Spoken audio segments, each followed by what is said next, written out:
This is Real Estate Rookie episode 415.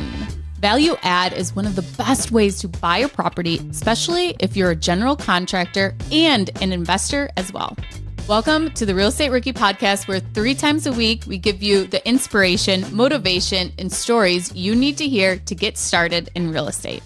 Our guest today can share the benefits of working with an investor who is a contractor and how to make investing possible if you are a contractor. The other big benefit is they understand both sides of the budget and rehab that will keep your units rented, all while keeping costs down. Pretty awesome, right? So let's welcome one of my contractors, Riley McFarland. Riley, welcome to the show. Glad to be here. So what was your exposure to construction that ended up helping you become a real estate investor? I've been around rentals and real estate basically my entire life. I was raised primarily by my grandparents from a young age, and my grandfather was a union electrician. So I was always around job sites. He would bring me to job sites. Even when I was like 7 years old, I was swinging a hammer. And then he also owned a rental portfolio. So I grew up basically being mentored by him and seeing the value that, owning real estate and owning rentals provided. Actually, if it wasn't for my grandfather owning rental property, my family probably would have been in subsidized housing. We didn't have any money growing up. My parents actually filed for bankruptcy. So the place we grew up was one of my grandfather's rentals. So that was kind of a saving grace. And I know nowadays everybody calls it house hacking. It's a nice, trendy name, but we were poor and we lived in a duplex. So we couldn't afford a single family home. My parents weren't in that position. And later on, once they got their feet, established again, they actually seller financed that house from my grandfather. So I kind of got to see that. Even when I was a kid, I started to understand that, like, oh, hey, like the guy that's living next door brings rent over every month. And then they take that rent and they give it to my grandfather. So it's like, okay, I get this. Like, we got a free place to live. So that was my first exposure to real estate. And that's so interesting as to like the impact to physically see that transaction happening, where you're actually seeing your grandfather get paid every single month. The money switch hands is like a core memory for you, where nowadays everyone usually pays online and, your kids aren't seeing the impact of like, oh, the rent checks are coming in. This is how it's happening. So when did you actually start investing? What was your first property? It was probably almost 15 years ago now. When I moved to Buffalo, I was renting. Me and my sister were roommates, and we were renting in a duplex in the city. And then probably 6 months after we started our lease, the owner came to us and he was moving out of state. So he came to us and asked if we wanted to buy the house. And I think I was 21 at the time, 20, 21. I didn't really have a lot of money, but I scraped together, my sister scraped together. We got an FHA mortgage on it. I made a deal with the owner because there was certain things that needed to be repaired on the house that weren't going to qualify for the FHA mortgage.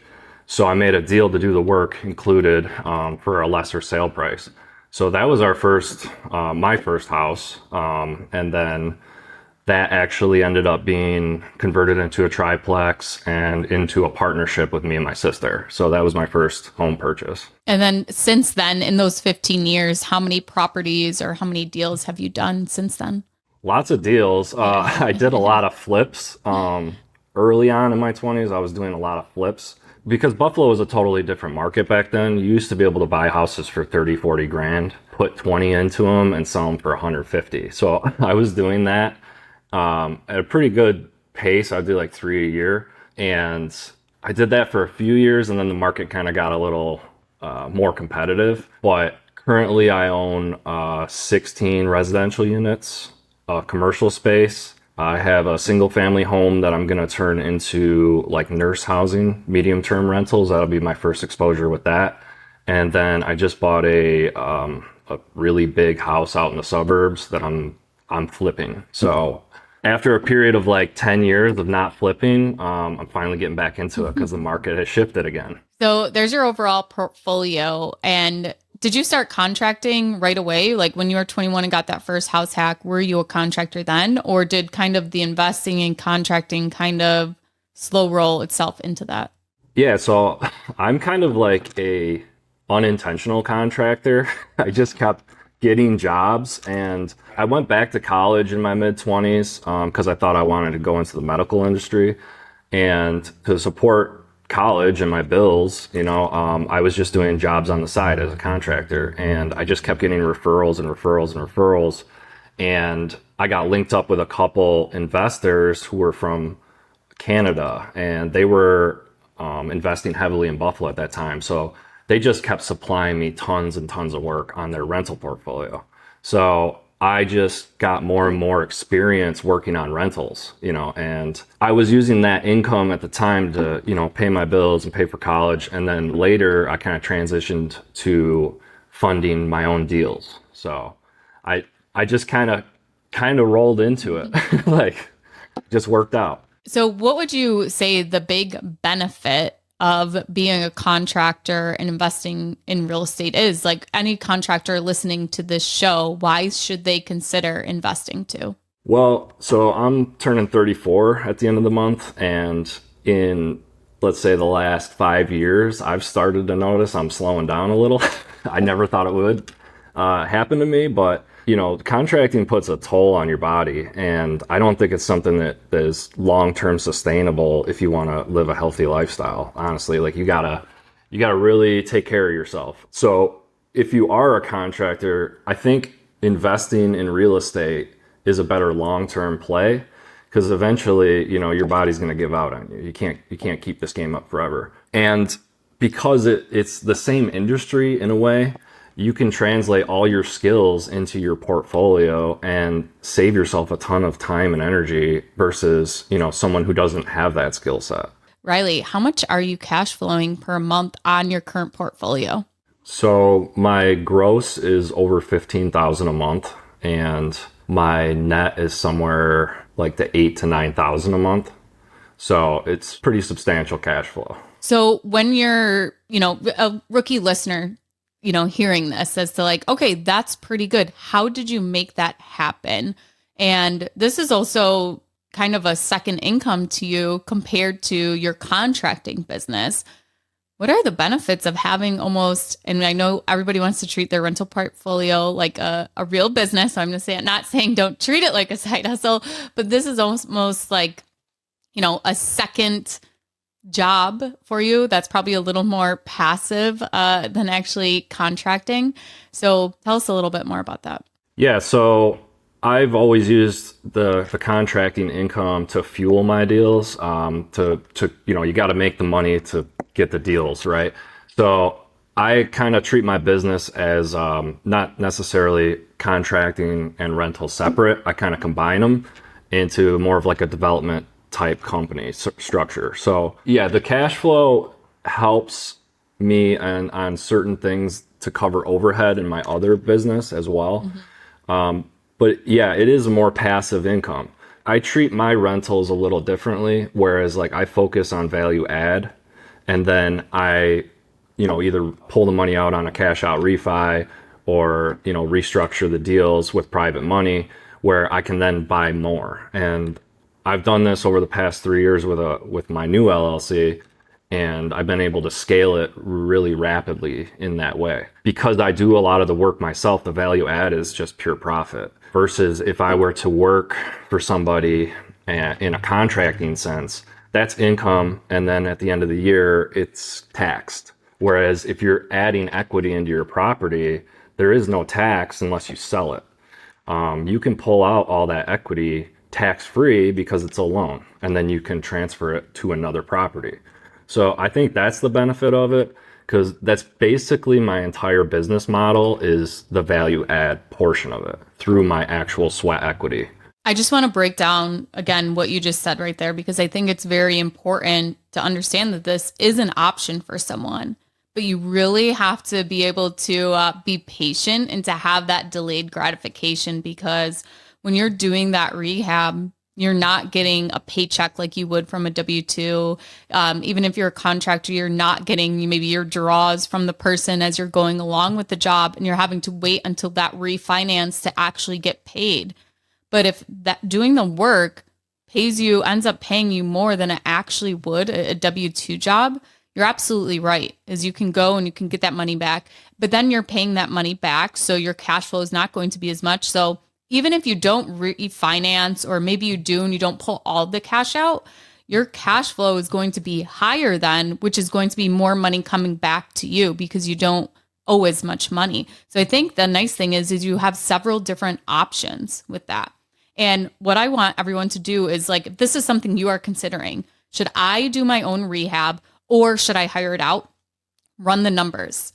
How much would it cost for you to hire a contractor to perform that rehab? How long would it take you to do the rehab yourself? And take what you would pay the contractor and then take that into an hourly rate for you. And is that worth your time? So for example, say it breaks down say it's $20,000 to pay the contractor for the rehab, and the rehab will take 1 month, whether each of you do it.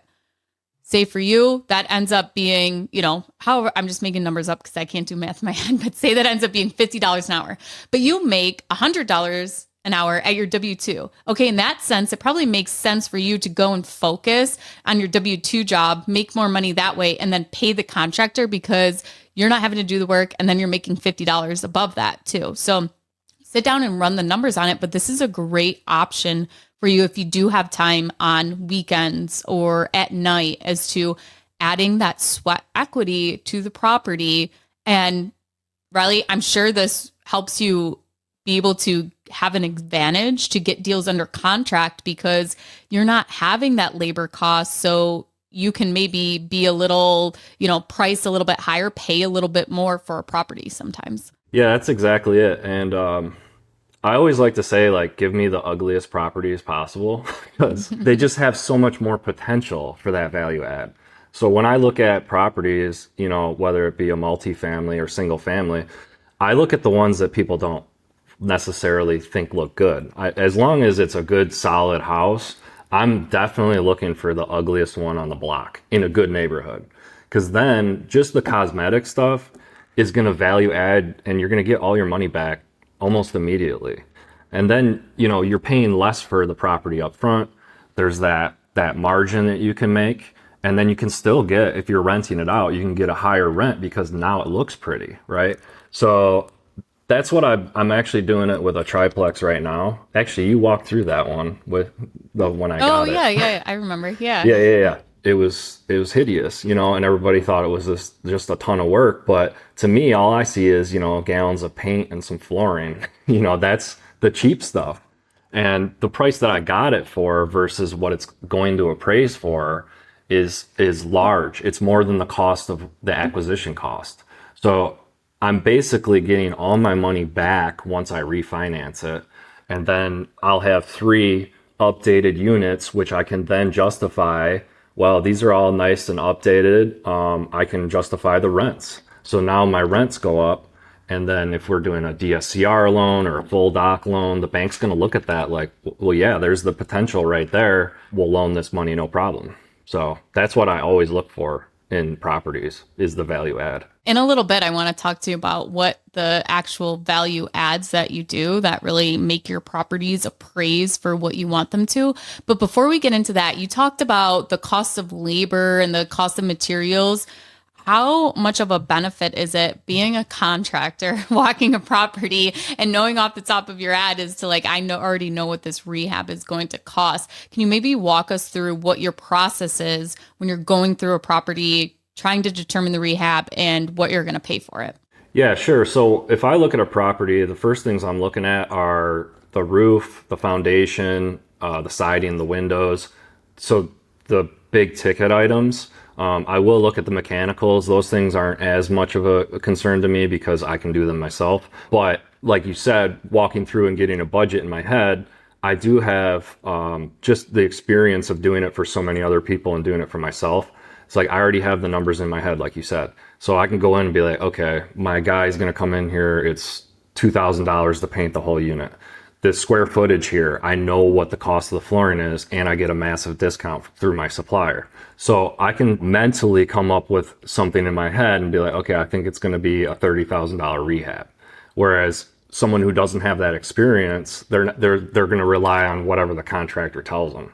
So the contractor will be like, oh yeah, this is $70,000-$80,000 worth of work, because he has to, include his labor too.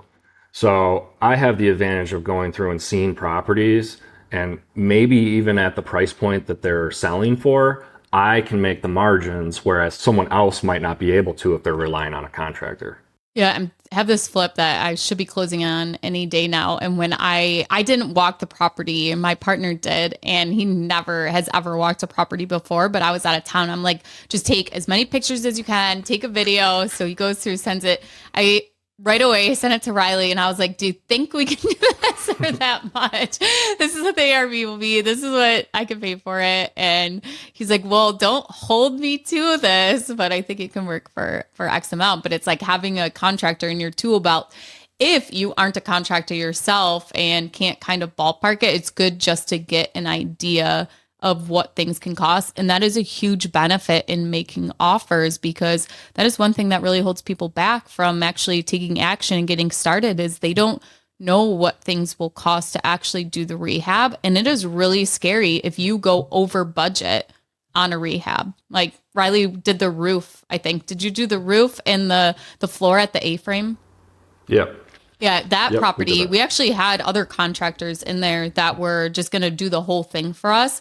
And we ended up having to fire them. And Riley and one of the other guys he works with, Jordan, came in and saved the day, and they did those things. But we ended up going $40,000 over budget on this rehab because of all the things that went wrong with the first couple contractors.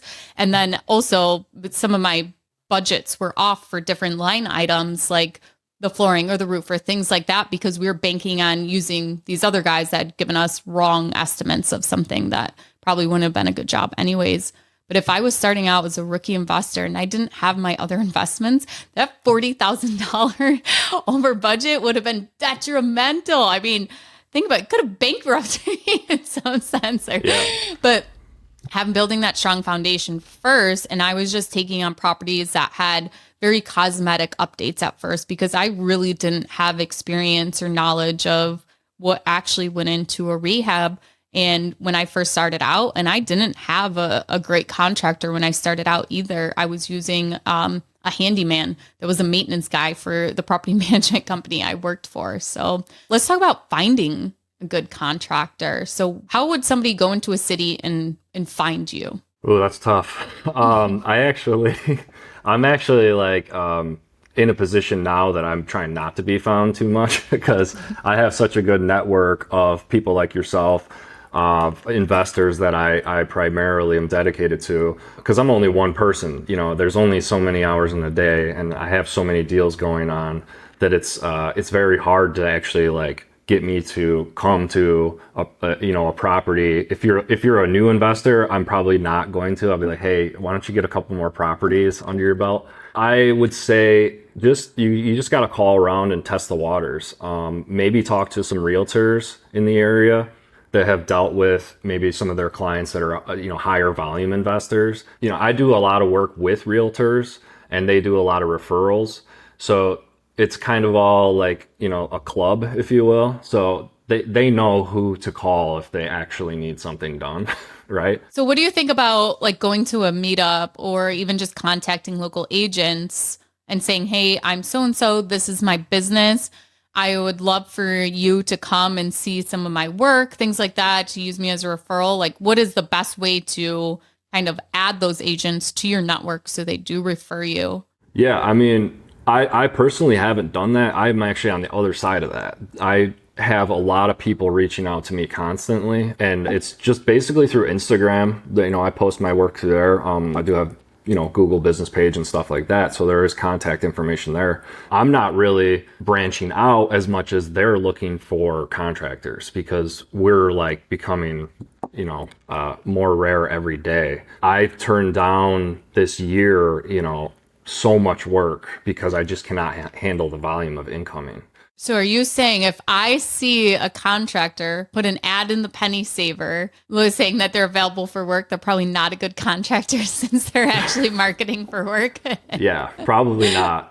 If you're finding, I guess the moral of it is if you're finding guys that are very available, they're probably not good contractors because everybody that I know, all my friends that are in the industry, we are all equally slammed busy.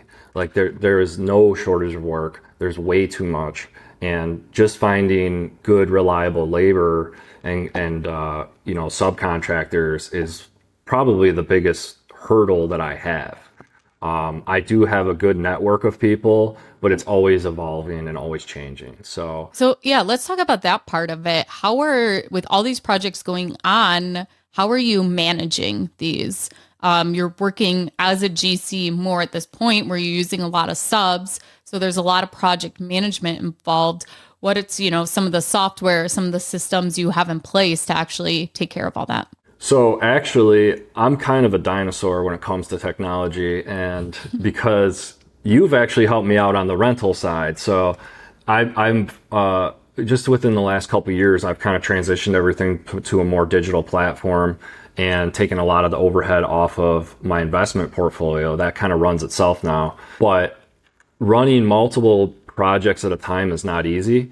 Luckily, I have guys that I can trust. So I can send them there and, or I can meet them there and be like, hey, this is X, Y, Z. We need this done. I want you to focus on this week.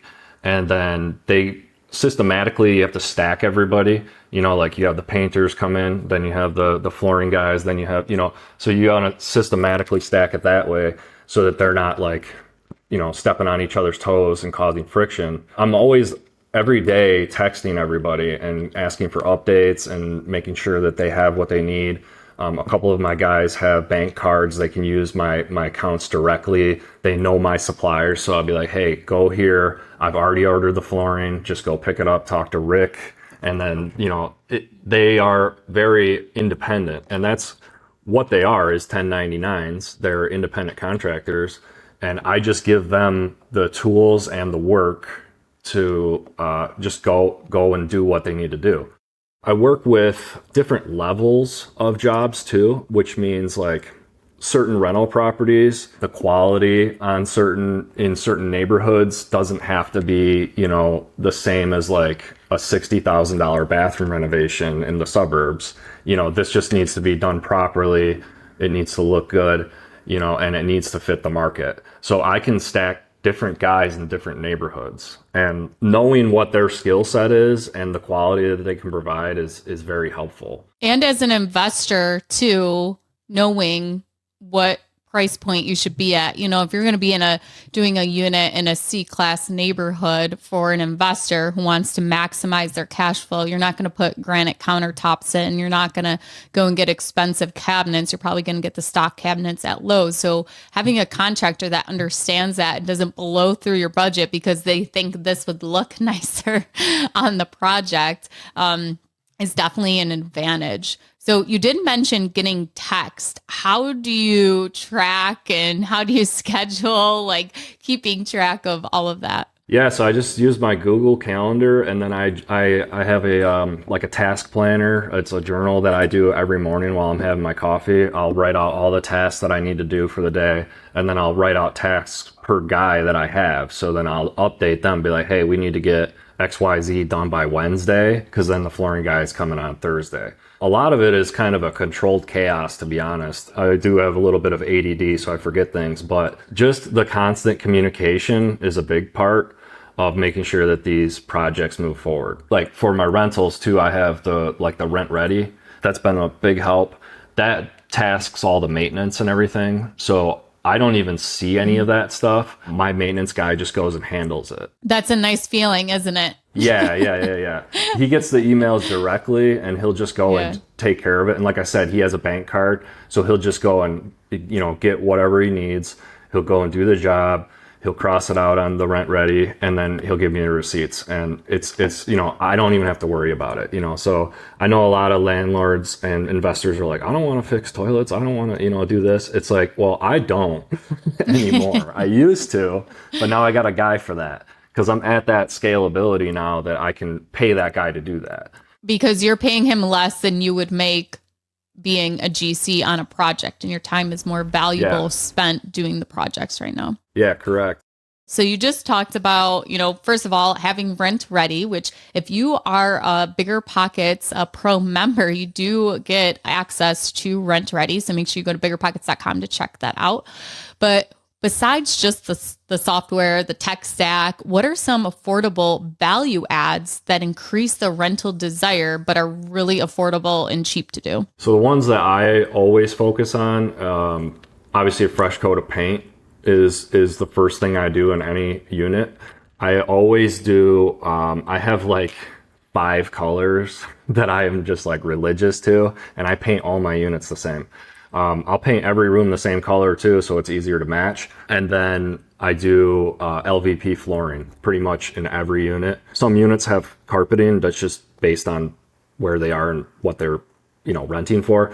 But so those 2 things alone, just the LVP flooring and the paint, can really change the look of the apartment. And the tenants love it because it's super easy to maintain the floors. I do try to put in nice stainless appliances and usually some nice countertops. And I mean, those like 4 or 5 things can really like make a unit nice. And I pride myself on when I do walk tenants, prospective tenants through, they always are like, wow, this is nice. This is a really nice unit. It's nicer than what's in the area. So that's what I always try to do to value add.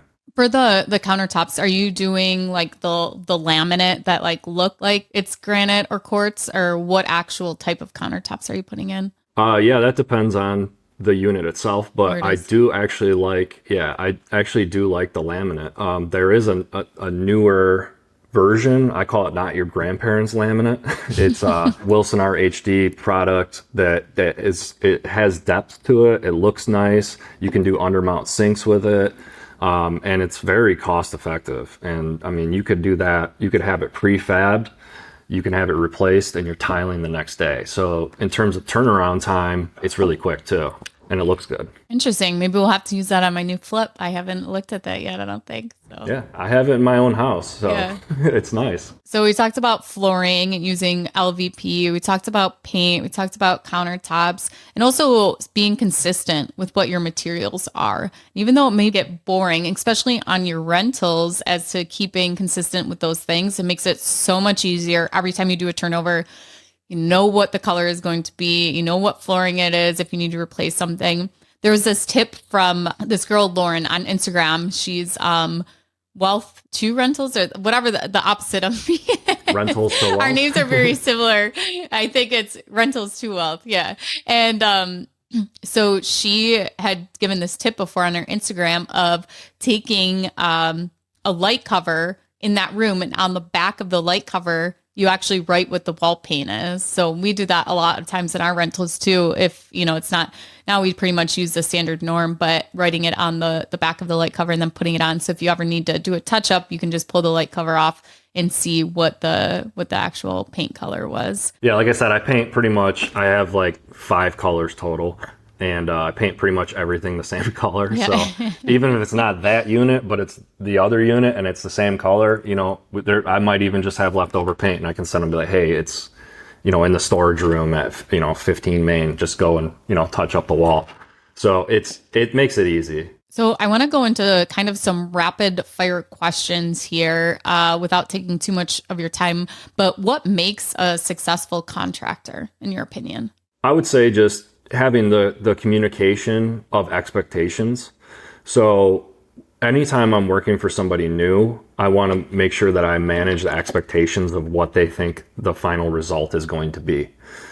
Whether that, we kind of touched on it earlier, whether it's like, okay, well, this neighborhood doesn't warrant that type of kitchen or that type of bath remodel. So having that up front and just having a discussion about price point, about quality, about, overall job performance. I think that makes a successful contractor, because then you guys are on the same page from day one.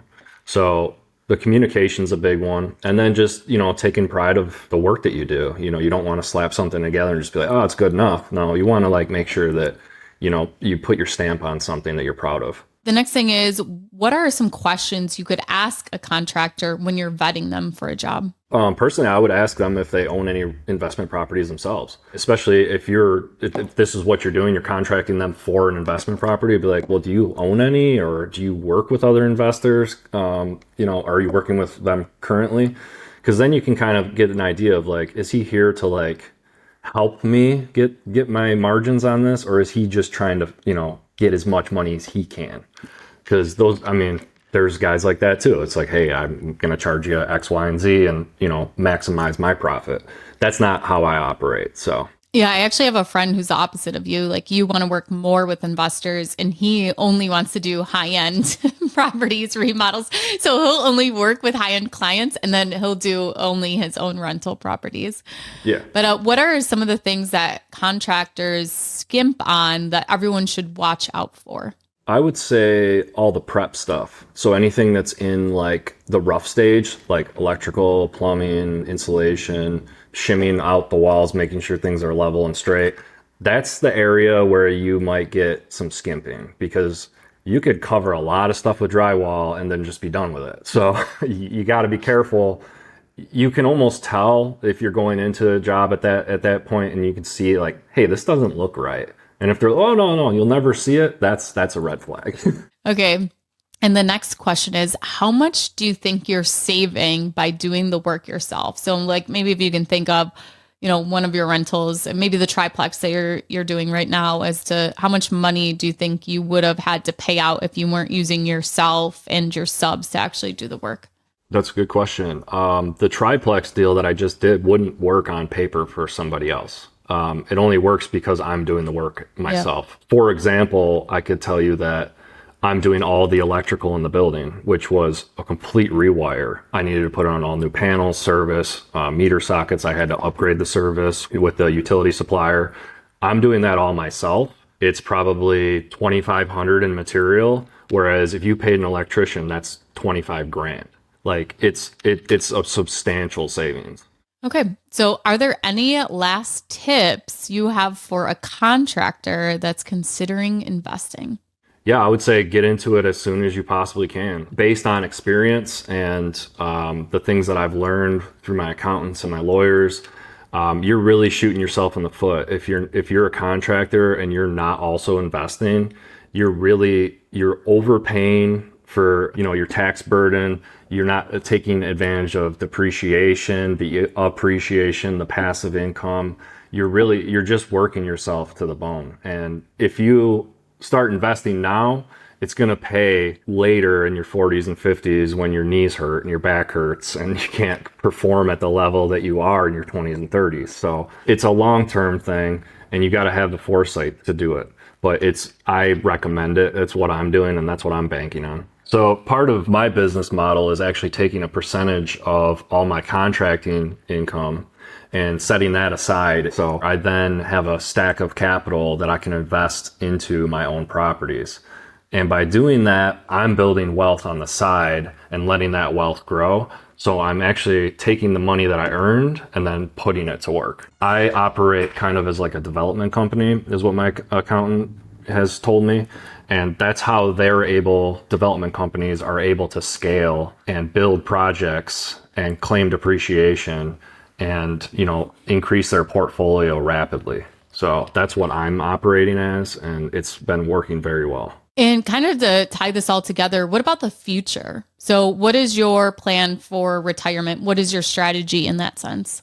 So right now, my goal is I'm heavily invested in one area, and my goal is to actually kind of revitalize the whole area. I own multiple multi-units all on the same block, and I've been fixing up the whole area. There's a couple other investors in the area that are doing the same.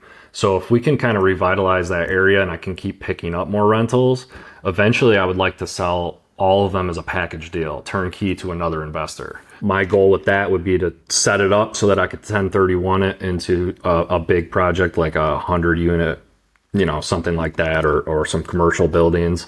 So I'm not trying to do, the small scale, 2, 3, 4-plex forever. I'm just trying to build a nice package deal for the next guy. Okay. And as an investor hiring a contractor, what are some things that I should include in the scope of work where I should not be skimping on?